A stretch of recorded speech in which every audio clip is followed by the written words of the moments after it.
ಪ್ರಣವ ಕ್ಷೇತ್ರಕ್ಕೆ ಸ್ವಾಗತ. ಬನ್ನಿ ಪ್ರಣವ ಕ್ಷೇತ್ರವನ್ನು ಸಂದರ್ಶಿಸೋಣ. ಪ್ರಣವ ಕ್ಷೇತ್ರ ವಿಶ್ವದಲ್ಲೇ 3 ಶಿವಲಿಂಗಗಳ ಮೇಲೆ ಕೇಂದ್ರೀಕೃತವಾಗಿರುವ ಮೊದಲ ಧ್ಯಾನ ಕೇಂದ್ರವಾಗಿದೆ. ಆಂಧ್ರ ಪ್ರದೇಶದ ಕಾಕಿನಾಡ ನಗರದ ಕೊಪ್ಪವರಂ ಗ್ರಾಮದಲ್ಲಿ ಹಸಿರು ಹೊಲಗಳ ಮಧ್ಯೆ ನೆಲೆಸಿರುವ ಈ ಕ್ಷೇತ್ರವು ಅತ್ಯಂತ ವಿಶಿಷ್ಟವಾಗಿದ್ದು ಅಪಾರ ಆಧ್ಯಾತ್ಮಿಕ ಶಕ್ತಿಯನ್ನು ಹೊಂದಿದೆ. ಪೂಜ್ಯ ಶ್ರೀ ಸುಮಿತ್ರಾನಂದ ಸರಸ್ವತಿ ಮಾತಾಜಿಯವರಿಂದ ಸ್ಥಾಪಿತವಾದ ಈ ಧ್ಯಾನ ಕೇಂದ್ರವು ಆಧುನಿಕ ವಿಜ್ಞಾನ ಮತ್ತು ಪ್ರಾಚೀನ ಆಧ್ಯಾತ್ಮಿಕ ಜ್ಞಾನದ ಅದ್ಭುತ ಸಂಗಮವಾಗಿದೆ. ಖಗೋಳಶಾಸ್ತ್ರ, ಭೂಭೌತಿಕ ಶಾಸ್ತ್ರ ಹಾಗೂ ಭೂಶಕ್ತಿ ಕ್ಷೇತ್ರಗಳು ತತ್ವಗಳ ಆಧಾರದ ಮೇಲೆ ನಿರ್ಮಿಸಲ್ಪಟ್ಟಿರುವ ಈ ಪವಿತ್ರ ಸ್ಥಳವು ಆಧ್ಯಾತ್ಮಿಕ ಬೆಳವಣಿಗೆ ಮತ್ತು ಮಾನಸಿಕ ಶಾಂತಿಯನ್ನು ಉತ್ತೇಜಿಸುತ್ತದೆ. ಕಳೆದ 20 ವರ್ಷಗಳಿಂದ ಮಾತಾಜಿಯವರು ಶಾಲೆಗಳು ಮತ್ತು ಮಹಾವಿದ್ಯಾಲಯಗಳಲ್ಲಿ ಇನ್ನರ್ ಸೈನ್ಸ್ ಅಧಿವೇಶನಗಳನ್ನು ನಡೆಸುತ್ತಾ ಸಾವಿರಾರು ವಿದ್ಯಾರ್ಥಿಗಳೇ ಓಂಕಾರ ಜಪ ಮತ್ತು ಧ್ಯಾನದ ಶಕ್ತಿಯನ್ನು ಪರಿಚಯಿಸುತ್ತಾ ಬಂದಿದ್ದಾರೆ.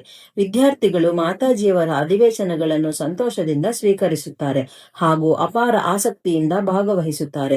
ಮಾತಾಜಿಯವರು ವಿಜ್ಞಾನ ಮತ್ತು ಸಂಶೋಧನೆಗೆ ವಿಶೇಷ ಮಹತ್ವ ನೀಡುತ್ತಾರೆ.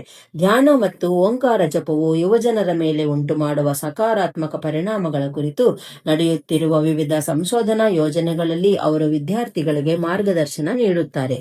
ಈಗ 3 ಶಿವಲಿಂಗಗಳು ಎಲ್ಲೆಲ್ಲಿ ಪ್ರತಿಷ್ಠಾಪಿಸಲ್ಪಟ್ಟಿವೆ ಹಾಗೂ ಅವುಗಳ ವೈಶಿಷ್ಟ್ಯವೇನು ಎಂಬುದನ್ನು ತಿಳಿದುಕೊಳ್ಳೋಣ. ಆಶ್ರಮದೊಳಗೆ ಪ್ರವೇಶಿಸಿದ ತಕ್ಷಣವೇ ನಿಮ್ಮ ಗಮನ ಸೆಳೆಯುವುದು ಶಕ್ತಿಯುತವಾದ ಯೋಗಸ್ತಂಭ. ಈ ಯೋಗಸ್ತಂಭದ ಮೂಲಕ 2 ಶಿವಲಿಂಗಗಳು ಪರಸ್ಪರ ಒಂದರೊಂದಿಗೆ ಒಂದು ಸಂಪರ್ಕಗೊಂಡಿವೆ. ಮೊದಲನೆಯ ಶಿವಲಿಂಗವಾದ ಯೋಗಲಿಂಗ ಭೂಮಿಯ ಒಳಭಾಗದಲ್ಲಿ ಪ್ರತಿಷ್ಠಾಪಿಸಲ್ಪಟ್ಟಿದೆ.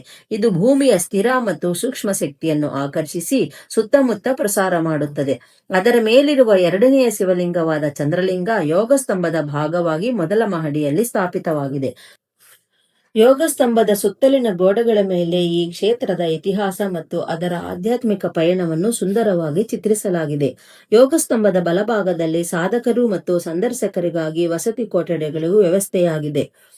ಮೊದಲನೇ ಮಹಡಿಯಲ್ಲಿರುವ ಮುಖ್ಯ ಧ್ಯಾನ ಮಂದಿರದಲ್ಲಿ ಚಂದ್ರಲಿಂಗ ಪ್ರತಿಷ್ಠಾಪಿತವಾಗಿದೆ. ಇದನ್ನೇ ಪ್ರಣವಲಿಂಗ ಎಂದು ಕರೆಯಲಾಗುತ್ತದೆ. ಪ್ರಣವಲಿಂಗವು ಸಹಜ ಕ್ವಾರ್ಟ್ಸ್ನಿಂದ ರೂಪುಗೊಂಡ ಅಪರೂಪದ ಚಂದ್ರಶಿಲೆ.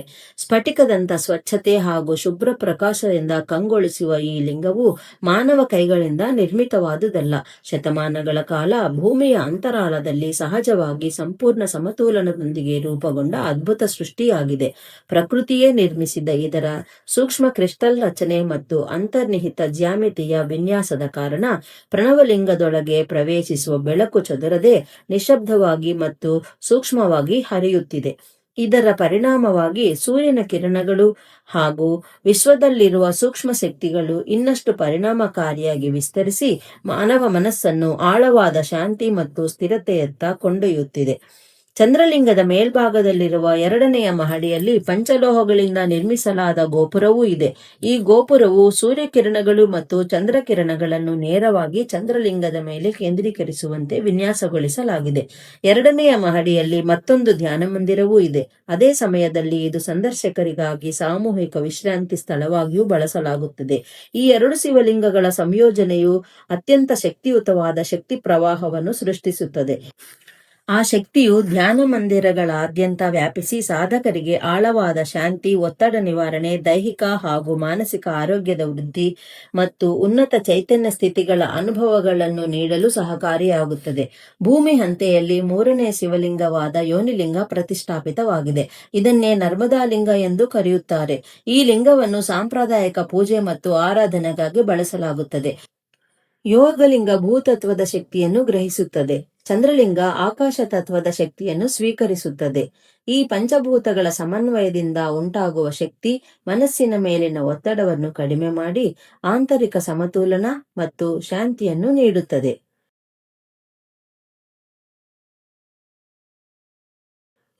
ಪ್ರಣವ ಕ್ಷೇತ್ರದಲ್ಲಿ ಸುಂದರವಾದ ಉದ್ಯಾನವನವಿದೆ.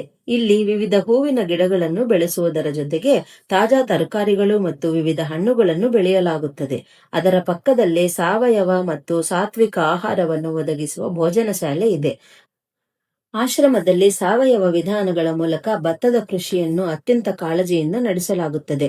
ಜೊತೆಗೆ ಈ ಪವಿತ್ರ ಭೂಮಿಯನ್ನು ಜ್ಞಾನದ ವೇದಿಕೆಯಾಗಿ ರೂಪಿಸುತ್ತಾ ಬಿಎಸ್ಸಿ ಕೃಷಿ ವಿದ್ಯಾರ್ಥಿಗಳಿಗೆ ತಮ್ಮ 4 ವರ್ಷದ ಪ್ರಾಯೋಗಿಕ ತರಬೇತಿಗಾಗಿ ಆಶ್ರಮದ ಕೃಷಿ ಭೂಮಿಗಳನ್ನು ಬಳಸುವ ಅವಕಾಶ ನೀಡಲಾಗುತ್ತದೆ.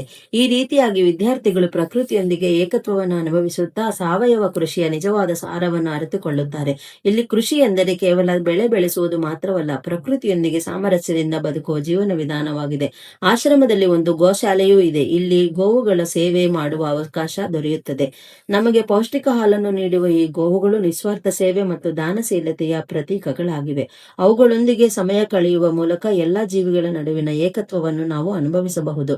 ಗೋವುಗಳ ಜೊತೆಗೆ ಆಶ್ರಮದಲ್ಲಿ ಮುದ್ದಾದ ನಾಯಿಮರಿಗಳನ್ನು ಕಾಣಬಹುದು. ಈ ಪುಟ್ಟ ನಾಯಿಮರಿಗಳು, ಹಸಿರು ಹೊಲಗಳು ಮತ್ತು ಶಾಂತಿಮಯ ಪ್ರಕೃತಿಯ ಸೌಂದರ್ಯವು ಈ ಸ್ಥಳದ ಆಕರ್ಷಣೆಯನ್ನು ಇನ್ನಷ್ಟು ಹೆಚ್ಚಿಸುತ್ತದೆ.